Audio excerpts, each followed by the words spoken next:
Tennessee Vols at Alabama. Shane, you hit it right on the head there. Alabama favored by 25 points. The over's at 67. Game is at 7 Eastern, 6 o'clock Central on ESPN. And Crimson Tide, of course, Shane, have won 14 in a row. Who do you like in the matchup? Ooh, Mike, who do I like in the matchup? I mean, what kind of comment is that? Mike, before we get going, have you heard anything from Hooker? I mean, all Heupel will say is he's day-to-day. And some people saying he's out for the year. I have no idea, but I know if it's Joe Milton, they're in trouble, brother. Yeah. I think the biggest thing for me is just the fact that we don't know who's going to be quarterback in this game. Mm-hmm. I mean, we know Alabama, what they got on offense. We know what they got on defense. It's no question. The best thing that Tennessee has for them is the ability to score points and move the ball at times. And I think they would be able to do that with Hooker back there, but I'm not convinced that he is playing. And golly, I mean, we saw Milton, small doses last week. We've seen him big doses at the start of this season.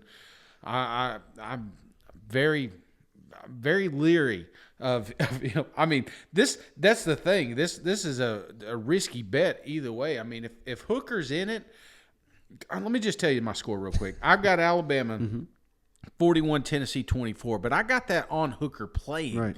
So I think they definitely can get some points scored. I think they can get within that spread. Clearly I'm not expecting a ball game. I mean, Tennessee fought their ass off last week. And then you're going into this buzzsaw with Alabama. Right. It's a perfect storm for them. And then now here you've got our quarterback. Even on this week, if Hooker didn't go, I'm still a little bit leery, but I'm going off the fact that he's going to play. Now, if he doesn't, man, I'm going to jump on here and I'm going to bet the over because I have no confidence that Milton can keep this as a ball game or even within the spread. So, but time being, I'm going to be power positive thinking. I'm going to say Tennessee's going to make this a game, and then Alabama's going to screw us at the end and then run away with this thing and win barely 41-24. Well, Shane, I don't know if you caught it, but this week, there was comments from Theo Jackson talking about the culture is night and day different. I mean, by all indication, things are pointed in the right direction under Josh Heupel. Tennessee's so competitive. And one of the most interesting things that I heard this week, Shane, until someone said it, I didn't realize it, but at this time last year, Josh Heupel was down at Central Florida. Hendon Hooker was at Virginia Tech. The leading receiver, Javonte Pate, was at Mississippi State. Leading rusher was in junior college, Tyon Evans I'm talking about. Tennessee has done one hell of a job, Shane, of remaking this roster and putting all these moving parts into piece and making it work. And hell, they're about 2 plays away from being a 6-1 football team with the only, you could say lopsided loss was to Florida, but hell, you go back and watch that game. I mean, there's a handful of mistakes that maybe turned the tide even in that game. So, I mean, this has just been one hell of a job by Josh Heupel and his coaches and these players for buying in, Shane.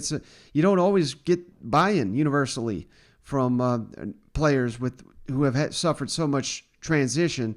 On the flip side, I mean, Alabama obviously suffered their loss, and it seems like Nick Saban now has the full attention of his team, letting them know, we can't BS, we can't do it the way we've been doing it. We're going to we'll lose to a quality team like a Tennessee, and you may snicker at that, but hell, who in the hell was picking Texas A&M? I mean, they lost to Mississippi State, and then they turn around and beat Alabama. I mean, no one, not even Jimbo, was probably thought that was going to happen. You know what I mean? So. Then this is a tough one for me, Shane, but all things considered, I mean, the way Alabama played last week against Mississippi State, they were playing like a team possessed. I mean, they were just wrecking Mississippi State's offense. They were attacking the ball. They had 2 interceptions there right in the first quarter. I mean, that just, stomped on the throat of the Bulldogs who were playing red-hot football. Hell, they beat Texas A&M. I mean, this college football is so hard to predict, Shane. But at the end of the day, Shane, I think Tennessee, as much progress as they've made, they just played, a gut-wrenching loss in what seemed like a 6-hour game, an emotional game, got screwed. Certainly, you could say, so much going into it. Now you're going into Tuscaloosa, one of the toughest places to play in the country. I don't like Tennessee's odds here, Shane. I'm going Alabama 48, Tennessee 20.